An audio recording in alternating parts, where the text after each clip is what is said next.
Hi everybody, John Nesbitt with the Customer Factory here, and I'm going to cover with you how corporate chiropractic I think is actually hurting the chiropractic business, and more importantly, how it is you can beat them. All right, now when I say corporate chiropractic, I'm talking about the, let's use some names, The Joint, ChiroOne, these kind of guys that open up these little pop-up places that deliver basically chiropractic care kind of right there, right? They promote broadly for memberships that they sell and that sort of thing, have kind of this whole thing going on. Now, a lot of guys, when they see these open up in their areas, you can see them like a little rage comes in, a little frustration comes in, because like, these guys, right? And I know, I get asked recently, did I want to investigate a couple of these guys as potential corporate accounts for my agency, which would be a pile of money. But I'm going to tell you, the purpose of my company here is to help transform American healthcare by making the chiropractic MD model very popular. And quite honestly, The Joint and ChiroOne, they ain't helping me in that quest, and they're not helping you in that quest either. In my opinion, what they're doing is watering down regular chiro. They're basically taking people in, and they're hiring docs who are fresh out of school. And the guys mean well, and they're probably well trained, but they're new, right? So when you get new, you get guys who are a little flubby, a little mistakey occasionally, and they don't have a senior person there to help them out, which a lot of guys right out of school really could use.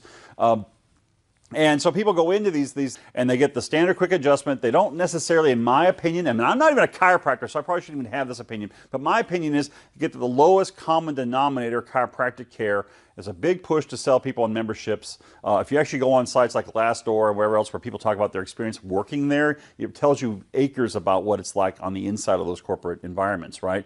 And the problem that I have with it is people say, well, I have back pain and I went to a chiropractor, I went to The Joint and it didn't help or made it worse or whatever happened, right? Well, I already tried chiropractic, so I'm not going to go back to so the next time they see an ad from a chiropractor in town, maybe a guy who's been there for 25 years and gets great, fabulous results, right? They go, well, I already tried chiropractic, so I'm not going to even bother, right?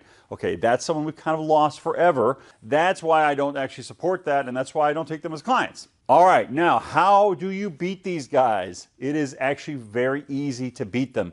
First of all, if you ever read Art of War, right? Sun Tzu's Art of War, you don't attack an enemy at his strength. You don't try to race these guys to the low price in the market. Well, they have $10 adjustments. I'm going to do $8 adjustments. Oh, no, no, no. You do the one thing they can't do. You put a friendly face on your office, right? They have a logo, The Joint. They can't put a doctor's face there because these guys come and go so quick, right? They can't afford to have their population, their customers, have any kind of relationship with the doctor at all. And I will tell you this, after years and years of marketing healthcare, friendliness and a personal connection and a doctor that listens to you is by far stronger than any brand or logo could ever be. So, what you do is in your marketing, you go out of your way to show that you're a real human person, that you've been there for a while, that you understand and listen to people, right? And that you're experienced, and people will know the difference when they see it. People know a McDonald's from a Ruth's Chris Steakhouse. Now, they both serve beef, right? But people can tell pretty fast what's the production line cheapo version and what's the premium version. All you have to do is set it up a little differently in your marketing, and people can tell. So, if you have these guys moving to town, the good news is because they think your area is going to be growing and that's a good economic move for them. So it's kind of a compliment that they want to put one in your town. Do not be alarmed. They are not really going to eat your lunch unless you decide to play their game. If you play on their ground where you try to race them to the bottom on price, they will beat you to death because nobody's over there making any money. It's all going up to the corporate guys. And so there's no money to be made, and they'll put you out of business. But if you can go the other way and be the premium provider, be the friendly, caring doctor that listens to you, right? I think that's almost exactly what the survey data says. Be the friendly, caring doctor that listens to you, right? If you can do that and provide health care without side effects and these sorts of messages, right, then you will outmarket them every time. And the patients you do lose to them are not the ones you wanted. The patients you lose are already the ones who are the Groupon guys who came in chiseling for a lower price every day anyway, right?